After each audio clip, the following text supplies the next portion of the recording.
Acara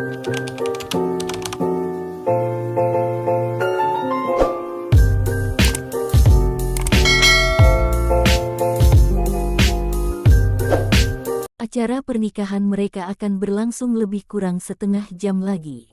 Reno berpikir untuk memberikan kalung itu pada Alia, daripada harus membuangnya. Itu yang terbesit di pikirannya. Reno harus secepatnya menuju aula pernikahan mereka. Dengan langkah pasti, Reno membuka pintu kamar di mana Alia berada. Alia yang tengah berdiri membelakangi pintu menoleh dan memutar tubuhnya. Dia pikir, yang datang adalah orang yang akan membawanya ke aula pesta. Saat melihat siapa yang datang, Alia langsung terdiam dan terpaku menatap pada Reno. Tampilan Reno membuatnya terpesona. Ketampanan pria itu bisa membius siapapun yang berada di dekatnya. Sedangkan Reno, dia menatap Alia dengan tatapan tak percaya. Wanita sederhana yang dia minta untuk mau menikah dengannya, seakan menjelma menjadi seorang putri. Alia sangat cantik dengan penampilannya. Gaun pengantin yang seharusnya dipakai Natasha terlihat sangat pas untuk Alia. Tubuh Alia yang tinggi semampai serta bodinya yang aduhai ternyata sesuai prediksi Reno. Alia akan berbeda jika diberi sedikit riasan. Reno buru-buru mengalihkan pandangannya dari Alia. Dia berjalan maju hingga tepat berdiri di hadapan Alia. Reno mengeluarkan kotak perhiasan itu dari balik saku jas yang dia pakai. "Pakai perhiasan ini," ucap Reno dengan datar. Dengan canggung Alia menerima kotak perhiasan itu. Lalu dengan hati-hati dia membukanya. Mata Alia langsung terbelalak melihat kalung berlian yang sangat indah berada di dalamnya. "Ini sangat indah," lirih Alia dengan wajah penuh kagum. "Pakai itu. Aku ingin semua tamu undangan memandang takjub padamu. Ini acara yang sangat penting untukku. Tidak boleh ada celah kesalahan sedikitpun," ucap Reno dengan tegas. "Baik, Tuan," jawab Alia dengan mata berbinar menatap perhiasan itu. Dengan cepat, Reno meraih kalung itu dari tangan Alia lalu memakaikannya di leher Alia. Setelah itu, dia mematut sedikit penampilan Alia. "Ini baru sempurna," ucapnya dengan senyum kecil di wajahnya. Alia memegangi sedikit kalung itu, lalu berbalik kembali menghadap cermin. Alia memandangi tubuhnya dari pantulan cermin. Kalung berlian yang menghiasi lehernya, menambah kesan elegan dan juga mewah. "Aku akan pergi, nanti akan ada orang yang menjemputmu ke sini untuk masuk ke aula gedung pernikahan. Jadi, tunggu saja," ucap Reno kemudian dia pergi keluar dari kamar Alia. Sepanjang perjalanan menuju aula, Reno terbayang akan penampilan Alia. Ternyata perempuan itu bisa sangat berubah. Dia seperti orang lain, bukan orang yang beberapa jam tadi Reno temui. *********. Acara pernikahan Reno dan Alia akhirnya berjalan dengan sangat lancar. Walaupun banyak dari para undangan yang kaget akan calon pengantin perempuan yang berbeda dari yang seharusnya, tapi mereka juga merasa sangat terpukau akan kecantikan Alia. Alia bisa membuat mereka terpana dan merasa iri dengan kecantikan sempurna yang dia pancarkan. Acara yang melelahkan itu akhirnya berakhir juga. Hari juga sudah sangat larut malam. Alia diantar oleh beberapa orang saudara sepupu Reno memasuki kamar pengantin. Kamar VIP di hotel tempat mereka melaksanakan pernikahan.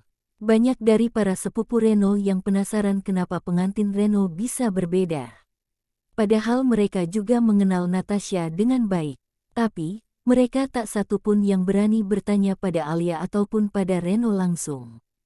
Mereka kenal betul siapa Reno, watak Reno sudah mereka kenali dengan betul. Mereka hanya akan mendapatkan masalah jika berani banyak bicara di hadapan Reno. "Ini kamar pengantinmu, Alia. Selamat bersenang-senang," ujar Renata, salah satu sepupu Reno. "Terima kasih sudah mengantarku ke sini. Senang berkenalan dengan kalian," jawab Alia dengan tulus. Para sepupu Reno membalas dengan senyuman di wajah mereka.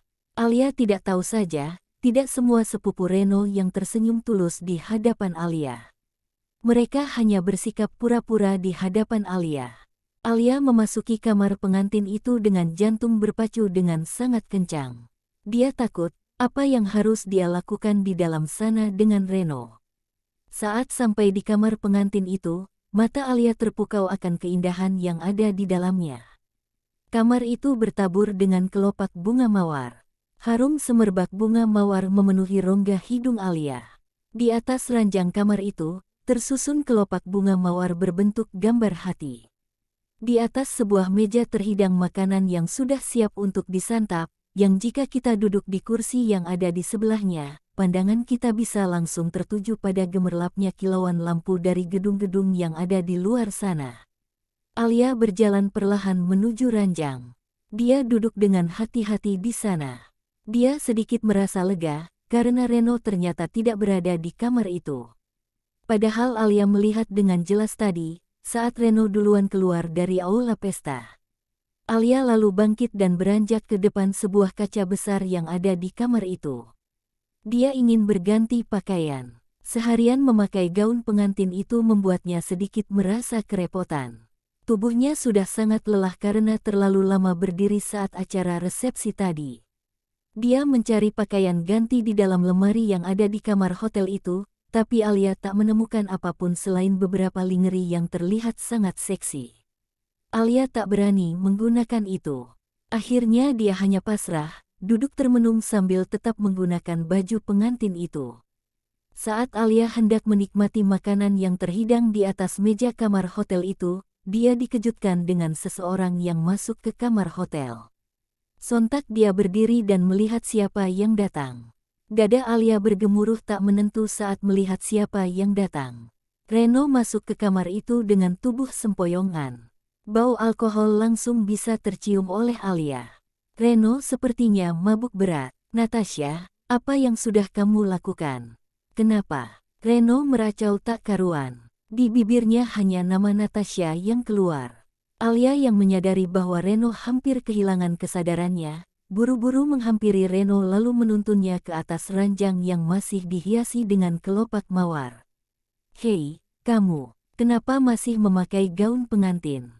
Apa kau berharap aku yang akan melepaskannya dari tubuhmu?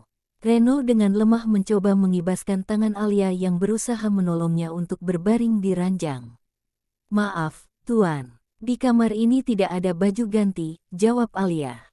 Kalau begitu, tidak usah memakai apapun. Kamu sekarang adalah istriku, jadi aku bebas bisa memandangi tubuhmu itu. Ucap Reno menyeringai sambil memandangi tubuh Alia. Alia bergidik ngeri melihat tatapan Reno seperti itu. Walaupun Reno tengah sedang mabuk, tetap saja ada rasa kekhawatiran di benak Alia. Ayo, sini, aku bantu kamu melepaskan gaun pengantin itu. Dengan sisa tenaganya, Reno berusaha meraih Alia yang tengah berdiri di samping ranjang sedangkan Reno sudah berbaring di ranjang. Jangan, Tuan. Lebih baik Tuan istirahat, elak Alia. Reno melengos kesal. Rasa kecewa karena perlakuan Natasha membuatnya hilang kesabaran. Kamu, datang ke sini. Jangan coba-coba menolak perintahku. Tangan Reno terjulur untuk meminta Alia datang menghampirinya. Alia didera oleh rasa takut. Reno tengah mabuk, dia tidak sadar dengan apa yang dia katakan.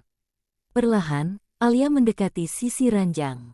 Dengan sigap, tangan Reno menarik tubuh Alia hingga terjatuh tepat di dadanya. Dari mana aku harus memulainya? Apakah dari sini? Tangan Reno mulai bergerak mengitari punggung Alia, mencari celah agar bisa membuka baju pengantin yang Alia gunakan.